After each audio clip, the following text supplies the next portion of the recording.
ചെങ്കടലിലെ അതീവ തന്ത്രപ്രധാനമായ ബാബൽ മന്ദബ് കടലിടുക്കിൽ സൈനിക ഉപകരണങ്ങൾ കടത്തിക്കൊണ്ടു പോവുകയായിരുന്ന സൗദി അറേബ്യൻ കപ്പലിനു നേരെ വൻ ആക്രമണം നടത്തിയെന്ന പ്രഖ്യാപനവുമായി ഹൂതി വിമതർ രംഗത്തെത്തിയിരിക്കുന്നു. മേഖലയിലെ പിരിമുറുക്കം വീണ്ടും പുതിയൊരു തലത്തിലേക്ക് ഉയർത്തുന്നതാണ് ഈ നീക്കം. ഹൂതികളുടെ നിയന്ത്രണത്തിലുള്ള സാപ വാർത്താ ഏജൻസിയാണ് ഈ അവകാശവാദം പുറത്തുവിട്ടത്. എന്നാൽ സംഭവത്തെക്കുറിച്ച് സൗദി അറേബ്യൻ അധികൃതരുടെ ഭാഗത്തു നിന്ന് ഇതുവരെ ഔദ്യോഗിക സ്ഥിരീകരണങ്ങളൊന്നും വന്നിട്ടില്ല. ബാബൽ മന്ദബ് കടലിടുക്കിലൂടെ കടന്നു പോവുകയായിരുന്ന സൗദി കപ്പലിനെ ലക്ഷ്യമിട്ട് സങ്കീർണമായ ആക്രമണ പദ്ധതിയാണ് നടപ്പിലാക്കിയതെന്നാണ് സാബ ന്യൂസ് റിപ്പോർട്ട് ചെയ്യുന്നത്. കപ്പലിൽ വൻതോതിൽ സൈനിക ആയുധങ്ങളും അനുബന്ധ ഉപകരണങ്ങളും ഉണ്ടായിരുന്നുവെന്നും ഹൂതി വൃത്തങ്ങൾ അവകാശപ്പെടുന്നുണ്ട്. ഏതുതരം ആയുധങ്ങളാണ് ആക്രമണത്തിന് ഉപയോഗിച്ചതെന്ന കാര്യത്തിൽ കൃത്യമായ വിശദാംശങ്ങൾ ഹൂതികൾ പുറത്തുവിട്ടിട്ടില്ലെങ്കിലും ഡ്രോണുകളും ആന്റിഷിപ്പ് ബാലിസ്റ്റിക് മിസൈലുകളും ഉപയോഗിച്ചാണ് കപ്പലിനെ ലക്ഷ്യമിട്ടതെന്നാണ് സൂചനകൾ.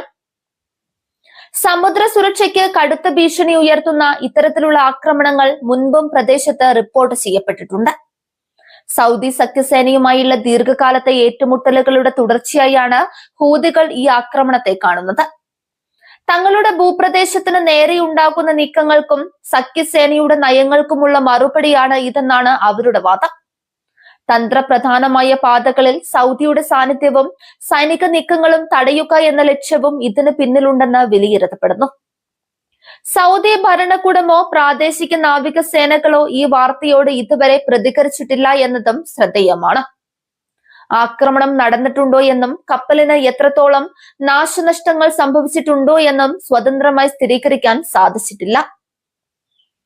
എന്നിരുന്നാലും ആഗോള എണ്ണ വ്യാപാരത്തിന്റെയും ചരക്കു നീക്കത്തിന്റെയും ജീവനാഡിയായ ബാബൽ മന്ദബ് കടലിടുക്കിലുണ്ടായ ഈ പുതിയ നീക്കം അന്താരാഷ്ട്ര തലത്തിൽ വലിയ നയതന്ത്ര ചർച്ചകൾക്ക് തിരികൊളുത്തിയിട്ടുണ്ട്. ചെങ്കടലിലൂടെയുള്ള സമുദ്ര സഞ്ചാരത്തിന്റെ സുരക്ഷിതത്വത്തെക്കുറിച്ചുള്ള ചോദ്യങ്ങൾ ലോകരാജ്യങ്ങൾ വീണ്ടും ഉയർത്താൻ തുടങ്ങിയിരിക്കുന്നു. ചെങ്കടൽ മേഖലയിൽ ഇതിനകം തന്നെ US, UK തുടങ്ങി വിവിധ രാജ്യങ്ങളുടെ നാവികസേന പെട്രോളിംഗ് ശക്തമാണ്. ഹൂതികളുടെ ആക്രമണ ഭീഷണികൾ നിലനിൽക്കുന്ന സാഹചര്യത്തിൽ വാണിജ്യ കപ്പലുകൾക്ക് സുരക്ഷ ഉറപ്പാക്കാനാണ് ഈ അന്താരാഷ്ട്ര സഖ്യം ശ്രമിക്കുന്നത്. ഹൂതികളുടെ ഈ നീക്കം മേഖലയിലെ സൈനിക സമവാക്യങ്ങളെ ബാധിക്കുമെന്ന കാര്യത്തിൽ സംശയമില്ല. വരും ദിവസങ്ങളിൽ സൗദി സഖ്യസേന ഇതിനോട് എങ്ങനെ പ്രതികരിക്കുമെന്നതാണ് ലോകം ഉറ്റുനോക്കുന്നത്. അന്താരാഷ്ട്ര വാണിജ്യ രംഗത്തും ഈ സംഭവം വലിയ ആഘാതങ്ങൾ ഉണ്ടാക്കാൻ സാധ്യതയുണ്ട്. കപ്പൽ ഗതാഗതത്തിന് ഭീഷണിയേറുന്നത് ഇൻഷുറൻസ് നിരക്കുകൾ വർദ്ധിക്കുന്നതിനും ചരക്ക് കൂലി ഉയരുന്നതിനും കാരണമാകും. യമൻ യുദ്ധത്തിന്റെ നിഴൽ ഇനിയും പൂർണ്ണമായും മാറിയിട്ടില്ലെന്ന് തെളിയിക്കുന്നതാണ് ഇത്തരം സംഭവങ്ങൾ. ഹൂതികൾ തങ്ങളുടെ സൈനിക ശേഷി തെളിയിക്കാനും പ്രാദേശിക സ്വാധീനം ഉറപ്പിക്കാനും നടത്തുന്ന ശ്രമങ്ങളുടെ ഭാഗമായാണ് ഈ ആക്രമണത്തെ നയതന്ത്ര വിദഗ്ധർ വിശകലനം ചെയ്യുന്നത്. സൗദി അറേബ്യയെ സംബന്ധിച്ചിടത്തോളം തങ്ങളുടെ സമുദ്ര അതിർത്തികളുടെയും തന്ത്രപ്രധാന പാതകളുടെയും സുരക്ഷ ഉറപ്പാക്കുക എന്നത് വലിയൊരു വെല്ലുവിളിയാണ്. സൈനിക ഉപകരണങ്ങൾ അടങ്ങിയ കപ്പൽ ആക്രമിക്കപ്പെട്ടു എന്നത് ശരിയാണെങ്കിൽ അത് അവരുടെ നാവിക പ്രതിരോധത്തിലുണ്ടായ വൻ വീഴ്ചയായി വ്യാഖ്യാനിക്കപ്പെടാം. വാർത്താ ഏജൻസിയായ സാബ പുറത്തുവിട്ട വിവരങ്ങൾ പ്രകാരം ലക്ഷ്യം കൃത്യമായി ഭേദിക്കാൻ തങ്ങളുടെ സേനയ്ക്ക് സാധിച്ചിട്ടുണ്ട്. വരും മണിക്കൂറുകളിൽ അതിന്റെ ദൃശ്യങ്ങളോ കൂടുതൽ തെളിവുകളോ അവർ പുറത്തുവിടുമോ എന്നാണ് നിരീക്ഷകർ നോക്കുന്നത്. ബാബൽ മന്ദബ് കടലിടുക്ക് വീണ്ടും ഒരു യുദ്ധക്കളമായി മാറുന്നത് മിഡിൽ ഈസ്റ്റിലെ സമാധാന അന്തരീക്ഷത്തെ കൂടുതൽ വിയോജിപ്പുകളിലേക്ക് തള്ളിയിടും.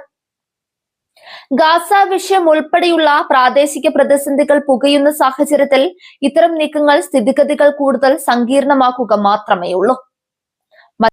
മധ്യപൂർവേഷ്യൻ രാഷ്ട്രീയത്തിൽ കപ്പലുകൾക്ക് നേരെ നടക്കുന്ന ആക്രമണങ്ങൾ കേവലം സൈനിക നീക്കം മാത്രമല്ല, മറിച്ചൊരു നയതന്ത്ര സമ്മർദ്ദം കൂടിയാണ്. തങ്ങളെ നിസ്സാരക്കാരായി കാണരുതെന്നും ഏത് നിമിഷവും തിരിച്ചടിക്കാൻ ശേഷിയുണ്ടെന്നും ലോകശക്തികൾക്ക് മുൻപിൽ കാണിക്കാനാണ് ഹൂതികൾ ഇതിലൂടെ ശ്രമിക്കുന്നത്. ഈ ഘട്ടത്തിൽ ഔദ്യോഗിക സ്ഥിരീകരണങ്ങൾക്കായി കാത്തിരിക്കുക മാത്രമേ നിവൃത്തിയുള്ളൂ. സൗദി അറേബ്യയുടെ പ്രതികരണവും അന്താരാഷ്ട്ര നാവികസേനയുടെ തുടർന്നുള്ള നടപടികളും വരും ദിവസങ്ങളിൽ ചെങ്കടലിലെ സമാധാനം നിർണ്ണയിക്കുന്നതിൽ നിർണായക പങ്ക് വഹിക്കും. ഒപ്പം യമൻ പ്രതിസന്ധി പരിഹരിക്കാനുള്ള ആഗോള ശ്രമങ്ങൾക്ക് ഈ സംഭവം തിരിച്ചടിയാകുമോ എന്നും കണ്ടറിയണം.